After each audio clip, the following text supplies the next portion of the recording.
Paris, 1920. The City of Lights begins to recover from World War I and is just about to enter a period of renewed prosperity.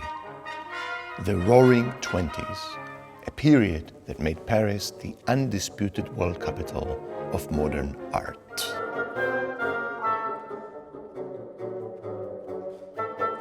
Just before the end of the war, France lost one of its greatest artists of all time, Claude Debussy. Debussy died of cancer prematurely, but in the heat of the war, his demise passed without proper attention. Now that the city was returning to life, it was the right time to salute Debussy.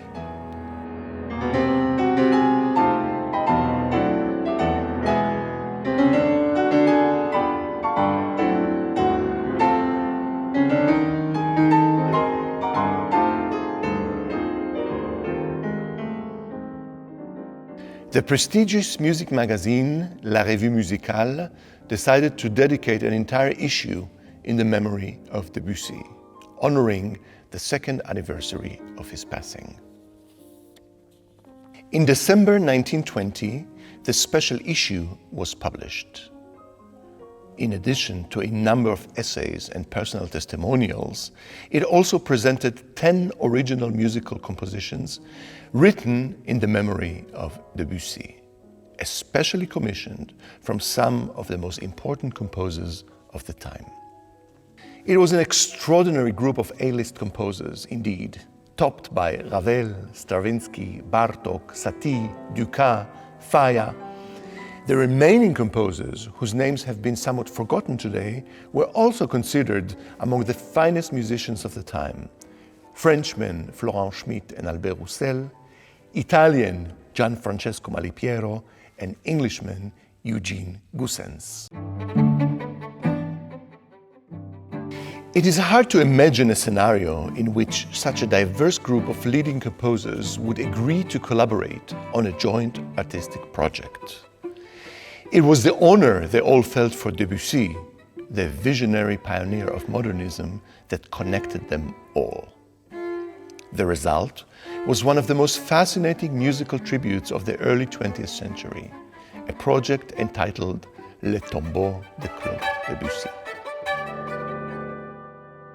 Now, exactly 100 years after its completion, the full project, with its 10 original compositions and the 2 masterpieces that were derived from it, is released for the first time in a special album by Naxos.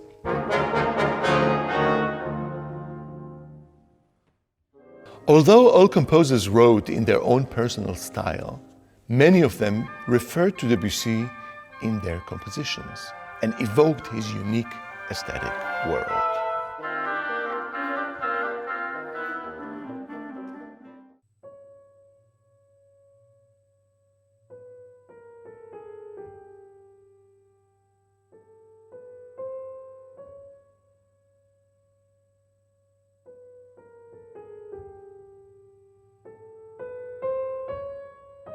Paul Dukas chose the iconic theme of the faun and turned it into a phare lament, intriguingly reharmonized with an ever-changing kaleidoscope of harmonic interpretations.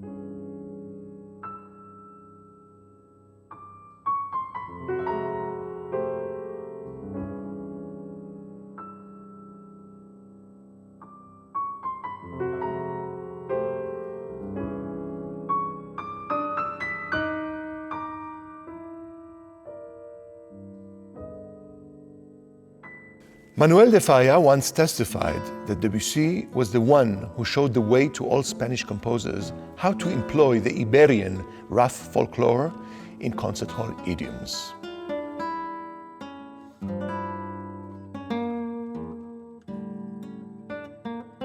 No wonder that Falla took Debussy's first masterpiece, written in the Spanish spirit, A Night in Granada, and quoted it in his Homenage, Homage.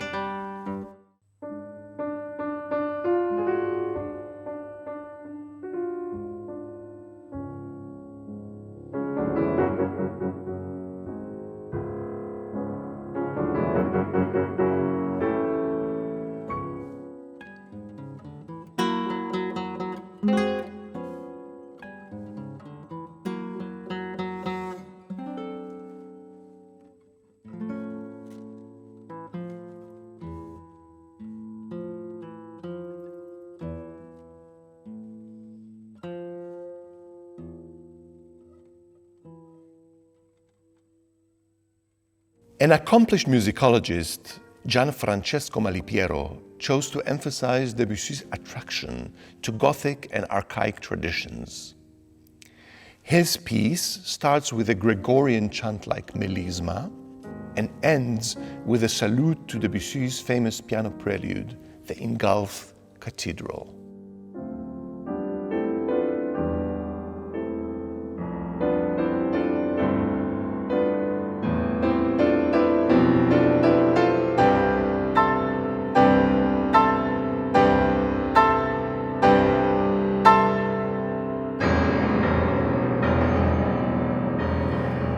Maurice Ravel salutes Debussy's late style, and especially his Baroque-inspired sonata cycle.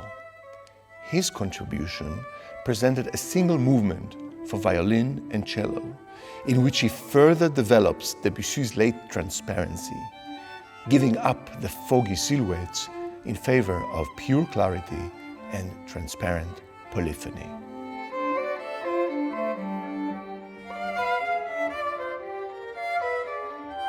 Ravel later developed this single movement into a full-size four-movement sonata and dedicated it in the memory of Debussy. Both the original Tombeau movement and the fully-fledged sonata are presented here.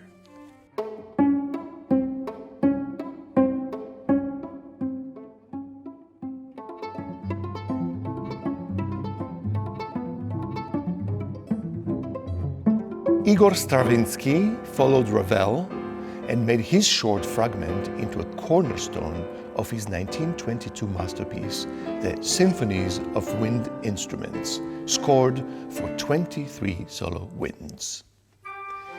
In an ever-changing kaleidoscope of colors and textures, Stravinsky salutes Debussy as the prophet of neoclassicism and ingeniously manages to merge Debussy's sensitivity for tone and color with the new trends of jazz and polyrhythm.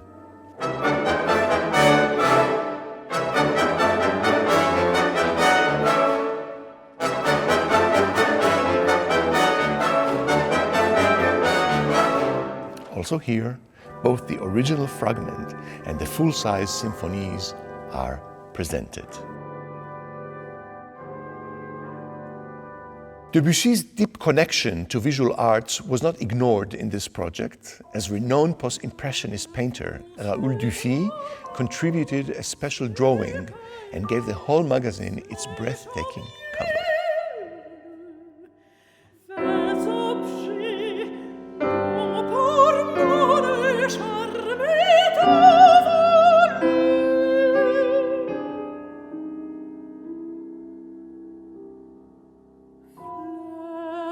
Recorded and produced at Tel Aviv University, the album presents Israel's best artistic forces of the Buchmann-Mehta School of Music, Israel's leading institution for higher education in music.